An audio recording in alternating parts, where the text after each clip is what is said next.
আসসালামু আলাইকুম, welcome to live with me. সবাইকে রমজানের অনেক অনেক শুভেচ্ছা জানিয়ে শুরু করছি আজকের এই ব্লগ। নারীর টানে বেশিরভাগ মানুষই ঢাকা ছেড়েছে পরিবারের সাথে ঈদ করতে, আর কোলাহলপূর্ণ এই ঢাকা শহর হয়ে গেছে শূন্য। আর প্রতিবারই দেখা যায় ঠিক এমন সময় আমাদের বের হওয়া হয় ঈদের শপিং এর জন্য। আর এই যে দেখুন ঢাকার আড়ং কি সুন্দর, একদম ফাঁকা ছিল। ওখানকার কালেকশনগুলো দেখে আমরা চলে গিয়েছিলাম টেরাকোটা টেলসে ইফতার সারবো বলে। আর আমার বাচ্চা দুজন আলহামদুলিল্লাহ ওদিনও রোজা রেখেছিল। ওদের এখানে এই একটাই ইফতার প্ল্যাটার ছিল, আর আমরা তাই এটাই অর্ডার করে নিয়েছিলাম আমাদের জন্য। এক মুহূর্তে আপনাদের জন্য ওখানকার পরিবেশটা একটু দেখিয়ে দিলাম। আর ওখানকার পরিবেশ তো বরাবরের মতো আমার খুবই ভালো লাগে। বরাবরের মতনই শান্ত আর নীরব একটা পরিবেশ। আর ওদের ওখানকার এই সবগুলো ডেকোরেশনই ছিল সেহরি নাইটের জন্য। আর সেহরি নাইট আমাদের আসলে বাচ্চাদের জন্য করাটা হয়ে ওঠেনি, কারণ ওরা অত রাত পর্যন্ত হয়তো বা জেগেই থাকতে পারবে না। দেখতে দেখতে আমাদের প্লেটার চলে আসলো, আর প্লেটারের সাথে ওরা সার্ভ করেছিল চিয়া সিডস দিয়ে এই ওয়াটারমেলন জুস। আর জুসটা এক কথা অনেক রিফ্রেশিং একটা জুস ছিল। ওখানে ইফতার শেষ করে চারপাশটা ঘুরে ঘুরে দেখছিলাম আমরা। অনেক সুন্দরভাবে ওদের ডেকোরেশনটা করা ছিল, আর এই সবগুলো স্টলই ওরা প্রিপেয়ার করেছিল সেহরি নাইটের জন্য।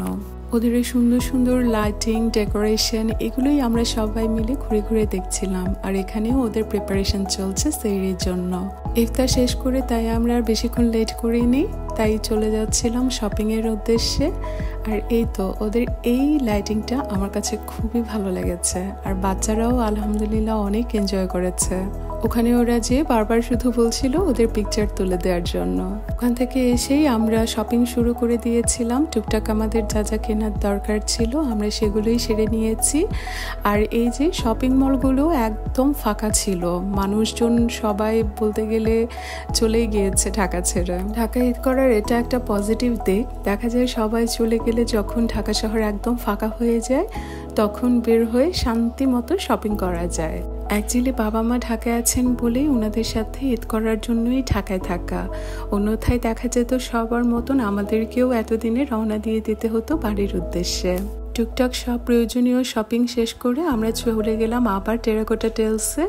ভেবেছিলাম সেহরি করব ওখানে। সেহরির জন্য ওরা ওখানে খুব সুন্দর সেট আপ করেছিল, বাট বাচ্চারা সারাদিন রোজা রেখে ইফতার করে আমাদের সাথে শপিংয়ে একটু যাওয়া আসা করে এতটাই টায়ার্ড হয়ে গেছে যে ওরা আসলে সেহরি পর্যন্ত ওখানে ওয়েট করতে পারেনি। তাই ওখানে কিছু স্ন্যাক্স সেরে আর কিছু খাবার দাবার ওখান থেকে পার্সেল করে নিয়ে আমরা বাসায় চলে আসি।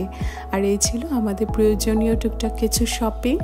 আর ঈদের আগে বাসায় ফুল না আনলে কি হয়, আর এই রজনীগন্ধাগুলো নিয়ে এসেছিলাম। ফুল জিনিসটাই হচ্ছে আসলে খুব পছন্দের একটা জিনিস, মন ভালো করার মতো একটা জিনিস। ফুলের মধ্যে দেখা গেছে গোলাপ, রজনীগন্ধা সব ফুলই আমার কাছে খুবই ভালো লাগে।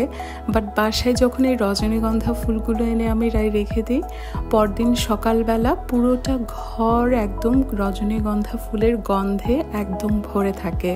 আর এই জিনিসটা আমার কাছে এত ভালো লাগে বলার মতো না। আজকের এই ভিডিও এই পর্যন্তই। সবাই ভালো থাকবেন। আল্লাহ হাফেজ।